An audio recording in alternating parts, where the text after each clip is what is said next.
조용한 기도 들으시면서 수요 예배를 시작하겠습니다.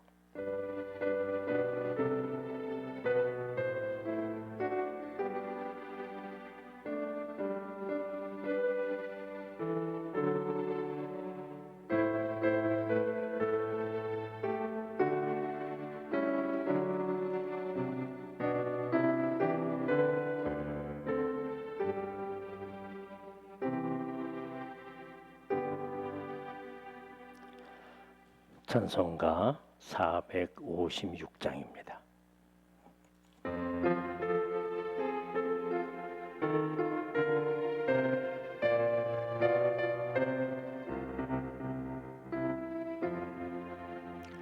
거친 세상에서 실패하거든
웃을 못 자국만 놀아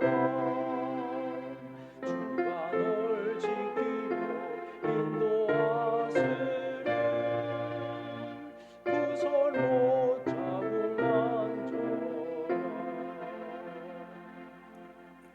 아멘. 오늘 우리에게 주신 하나님의 말씀은 마태복음 24장 15절입니다. 15절부터 18절에 있는 말씀까지 봉독해 드리겠습니다. 그러므로 너희가 선지자 다니엘이 말한 바 멸망에 가정한 것이 거룩한 곳에 선 것을 보거든 읽는 자는 깨달을진저 그때 유대에 있는 자들은 산으로 도망할지어다. 지붕 위에 있는 자는 집 안에 있는 물건을 가지러 내려가지 말며 밭에 있는 자는 겉옷을 가지러 위로 돌이키지 말지어다. 아멘. 멸망에 가져간 것이 거룩한 곳에 섰다라는 그런 주제입니다. 다니엘이 예언한 그런 말씀인데요. 다니엘서에서 예언하신 것과 예수님과의 말씀에는 조금 뉘앙스의 차이가 있습니다. 그걸 인용하셨지만 다니엘서에서는 진짜로 성전 앞에 그대로 이방 신상이 세워져 있는 것입니다.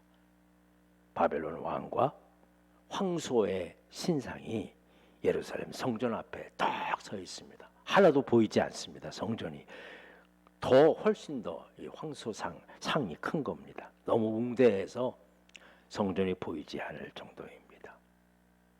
그래서 많은 사람들이 이게 더 크구나, 바벨론의 신이 더 크구나 하는 생각을 가졌던 거죠. 물론 성전에 있는 모든 기물들은 다 부수고 이미 파괴가 된 것입니다. 더 이상 남아있지 않습니다. 그래서 예루살렘 성전이 두 번 이렇게 파괴가 됐는데요. 첫 번째 파괴는 바로 바벨론 시대의 파괴고요. 두 번째 시대에는 로마 시대의 파괴입니다. 역사적인 실제를 바라보며 다니엘이 예언하고 있습니다만은 예수님께서 말씀하시는 그 말씀을 인용하면서 이것은 눈에 보이지 않지만 겉으로 멀쩡하게 성전에 살아있는 것처럼 보이지만 거기서 제사도 드리고 경배도 하고 말씀도 있지만 그만 커다란 그런 우상들이 가로막혀 마음의 우상들이죠. 보는 거는 다 그렇게 있지만 제대로 있지만 그 안에 살아가는 사람들, 드나드는 사람들, 하나님을 섬기는 사람들도 전부 다 우상 숭배자가 되었다는 것입니다. 진실을 가로막고 있다는 거죠. 그렇습니다. 예수님 말씀하신 이 두 가지의 의미를 깊이 생각할 수 있어야 할 것입니다. 우리들도 여전히 보는 것이 교회가 크면 무슨 건물이 크면 이 큰 거 작은 거에 대해서 어떤 때는 경배함도 가지고 자부심도 가지고 말이죠. 그러나 그 안에 무엇을 하느냐가 더 중요하거든요. 그 안에 그거 아니면 아무것도 아니에요. 예수님께서 예언하고 계시는 거죠. 외국의 수없이 큰 그런 교회들 다 조금씩 사라지고 지금 다른 곳에 팔리고 술집에 팔리고 이런 일들이 수없이 많이 있습니다. 곧 우리나라에도 닥칠 것 같아요.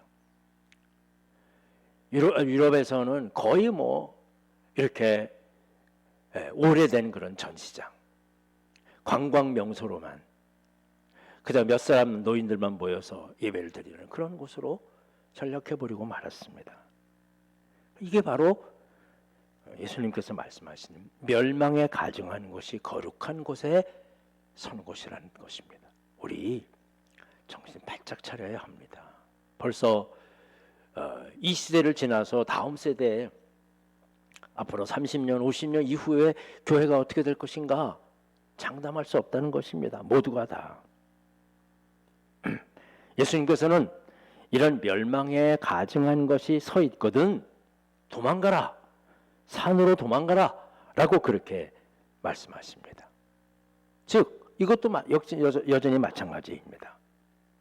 바로 피해야 되었고 이 세상에서 그런 일이 있다면 도망가는 것입니다. 그래서 어떤 의미에서는 그것을 바라보고 이게 의심이 생기게 되고 혼란이 생기게 되는 거예요. 요즘 기독교인들의 이탈이 많아졌는데요. 그거는 신앙에 대한 의심이에요. 하나님이 계시면 왜 그럴까? 하나님이 함께 하시면 왜 그럴까? 하는 그런 마음이 있기 때문입니다. 또 한 가지는 그렇기 때문에 빨리 도망가서 피해서 올바른 예배의 모습을 되찾으라는 것입니다. 올바른 마음의 모습을 되찾으라는 거죠. 요즘 가증한 것이 거룩한 하나님의 자리를 대체하고 있어요. 그게 우리 교인들의 모습도 점점 그렇게 된다는 거죠.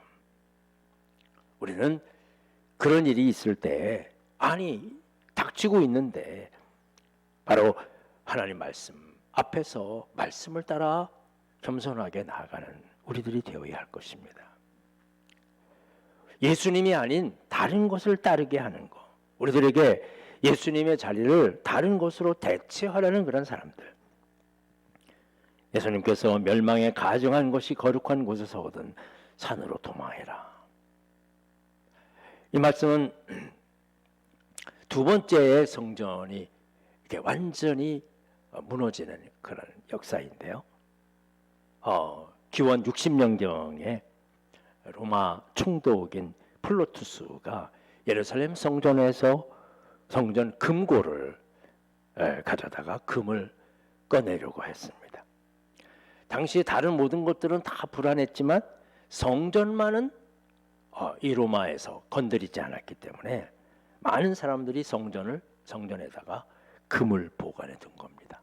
이것 때문에 또 사실은 문제도 많았죠. 그래서 성전에다가 두면 보관료를 받아야 되지 않습니까? 그래서 제사장들과 서기관들이 금을 쌓아두고 보관료를 받아서 그것도 아주 착복하는 그런 일들도 비일비재했습니다. 이게 바로 그 멸망에 가증하는 것입니다. 이런 것들이 거룩한 것을 가리고 있는 거죠. 그래서 로마에서 그 성전 안에 들어있는 금을 빼앗아 가려고 그러니까 유대인들이 아주 극도로 전국에서 반대하고 폭동을 일으켜서 성전을 지키고 있던 로마 병사들을 죽였어요. 다 죽였어요. 그리고 그 전까지는 로마 황제에게 올리던 제사까지 폐지하고 유대의 독립운동이 일어난 겁니다. 그 길을 기화로 해서 말이죠. 그러자 기원 후 70년에 로마의 티투스라는 그런 장군이 진압하면서 항복을 거부한 유대인들이 성전 안으로 들어가니까 성전을 불태워서 잿더미로 만들고 거기에 있는 모든 금을 다 빼앗아 갔습니다. 예수님께서 돌 위에 돌 하나도 남지 않을 것이라고 예언하신 사건입니다. 내가 사흘 만에 다시 세우리라. 예수님이 사울 십자가에 달려 돌아가시고 난 다음에 사흘 후에 부활하셔서 그래서 새로운 교회를 세우시겠다는 그런 말씀이 바로 이 말씀입니다. 그리고 이 사건을 예언하시면서 이 피해를 받지 않기 위해서 산으로 도망하라 라고 예언해 주십니다. 이때 산으로 도망간 사람들이 바로 유명한 마사다 그 산에 올라가서 한 1000명 정도 되는 사람이 올라와서 항전하다가 모두 도저히 어떻게 할 수 없으니까 자결해서 죽은 그런 오늘날의 유대의 성지가 된 것입니다. 이 산으로 올라가라라는 그런 또 하나의 깊은 의미가 담겨져 있습니다. 그것은 예수님처럼 산을 좋아해야 합니다. 대비해야 돼요. 그 대비책이에요. 오늘날 우리의 미래가 미래를 대비하는 것이 아니라 현재 무슨 생기면 당황해가지고 그걸 처리하기에 바빠. 똑같은 일들이 지금 수없이 많이 이거 10년에 걸쳐서 20년에 걸쳐서 반복돼서 수백 명의 사람들이 죽고 이런 일들이 벌어지는데 그런데 여전히 대비하지 아니하고 그 당시만 막 수습해가지고 그러려고 애쓰는 거죠.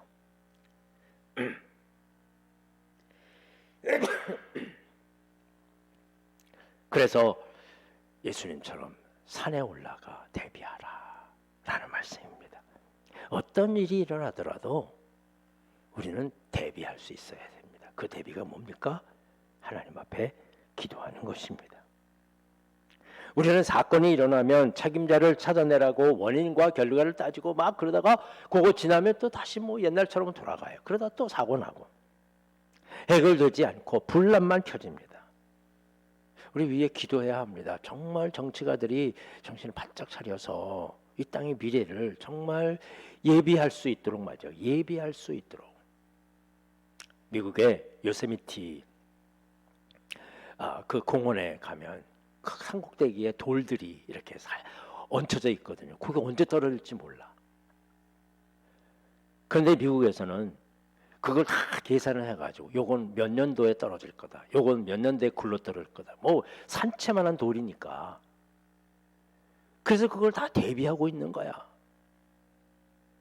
적어도 정말 우리의 미래를 대비할 수 있어야 되지 않겠습니까?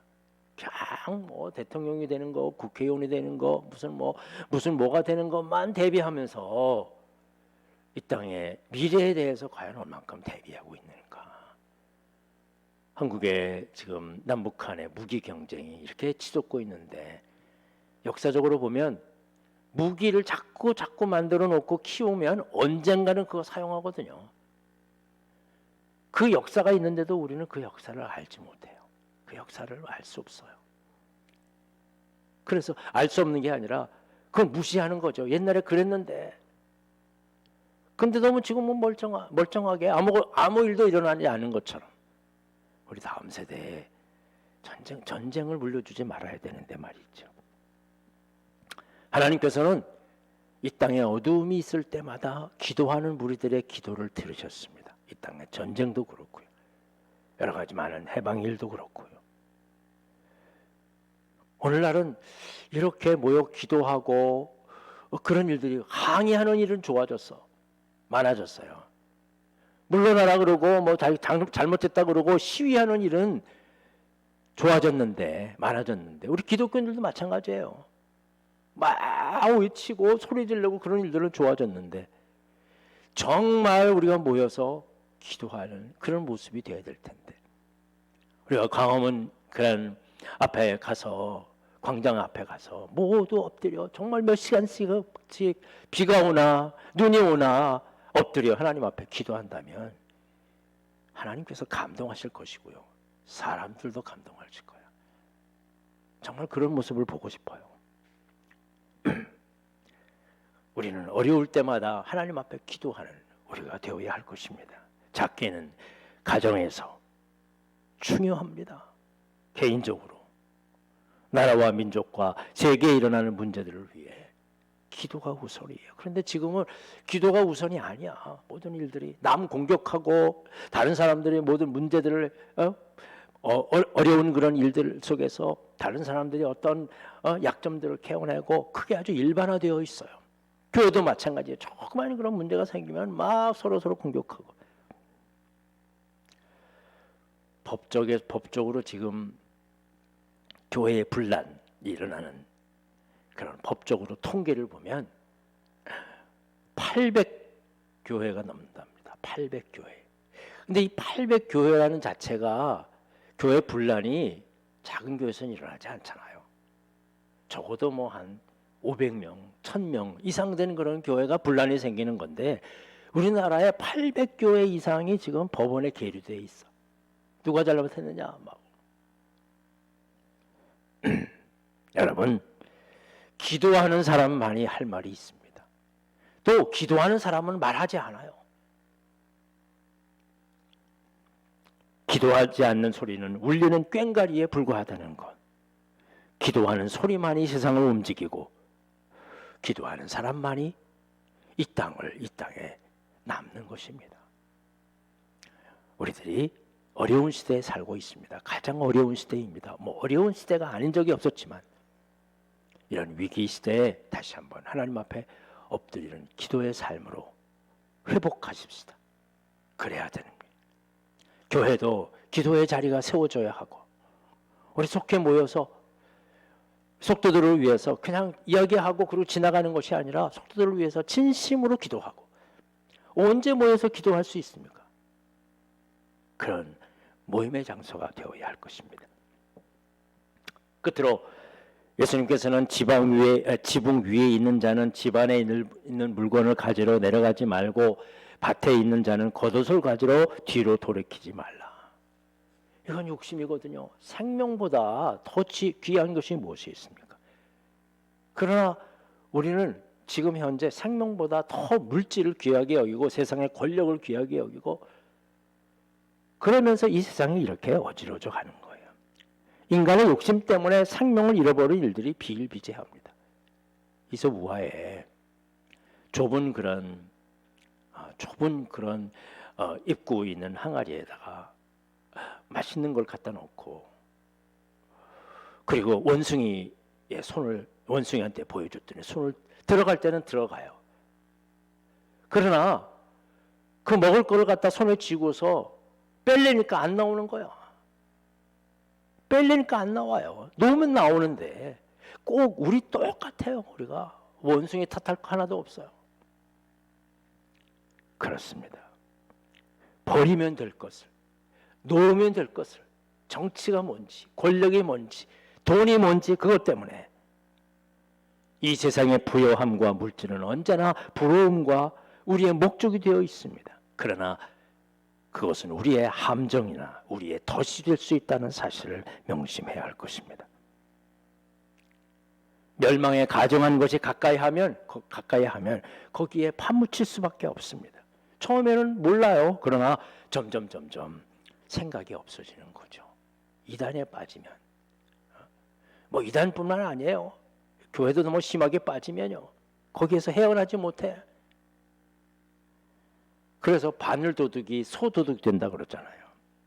우리는 언제나 하나님께 예배드리는 일, 기도하는 일, 주님께 봉사하는 그런 일들을 위해서 정말 거룩한, 하나님의 거룩한 것을 바라보고 살 수 있어야 할 것입니다.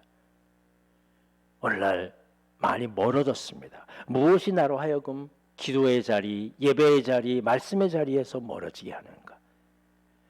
무엇이 나의 기도의 생활을 멀리하게 하는지, 내 고집과 편견과 습관과 다성에 젖은 그런 신앙이 되고 있지 않은지, 항상 하나님께 가까이 나아가는 우리들이 되어야 할 것입니다. 결코 가증한 것 바라보지 맙시다. 결코 그거에 휩싸이지 않도록 우리 멀리 떠나야 돼요. 그리고 우리는 산으로 올라가 하나님 앞에 기도의 자리를 쌓아야 합니다. 그럴 때 하나님께서 우리를 구원하시며 새롭게 우리를 인도해 주시는 것입니다. 어려울 때 우리 교회가, 우리 성도들이 믿음으로 다시 한번 단합하고 또 굳게 서서 기도함으로 한 마음이 되어서 이 땅을 거룩한 모습으로 이끌어가는 일들에 쓰임받는 주님의 교회요, 주님의 백성들이 되시기를 주님의 이름으로 간절히 축원합니다. 기도하겠습니다. 온 세상이 모두가 다 한탄한 대로 정말 교만한 것들과 그리고 보지 말아야 할 모든 것들로 가득 차 있습니다. 우리를 유혹합니다. 우리는 아무것도 아니라고 생각하면서 그저 가까이 다가가며 젖고 있습니다. 주님, 우리 다시 한번 이 말씀을 일깨우고 가증한 것에서 우리 분명히 떠나 산에 올라가 하나님 앞에 기도할 수 있는 거룩한 곳에서 하나님 앞에 정말 목 놓아 기도하며 우리의 자신을 바르게 지켜나갈 수 있도록 우리 가운데 함께하여 주시옵소서. 온 세상에 일고 있는 이런 여러 가지 많은 어려움들을 주님께서 꼭 붙잡아 주셔서 이 세계가 바른 믿음으로 회복하며 온 세상에 하나님의 복음을 증거하며 정말 거룩한 것을 찾아가는, 회복하는 하나님의 백성들이 되게 하여 주시옵소서. 예수님의 이름으로 기도하옵나이다. 아멘. 하늘에 계신 우리 아버지여, 이름이 거룩히 여김을 받으시오며 나라의 마옵시며 뜻이 하늘에서 이룬 것 같이 땅에서도 이루어지리이다. 오늘 우리에게 일용할 양식을 주옵시고 우리가 우리에게 죄 지은 자를 사하여 준 것 같이 우리의 죄를 사하여 주옵시고 우리를 시험에 들게 하지 마옵시며 다만 악에서 구하옵소서. 대개 나라와 권세와 영광이 아버지께 영원히 있사옵나이다. 아멘.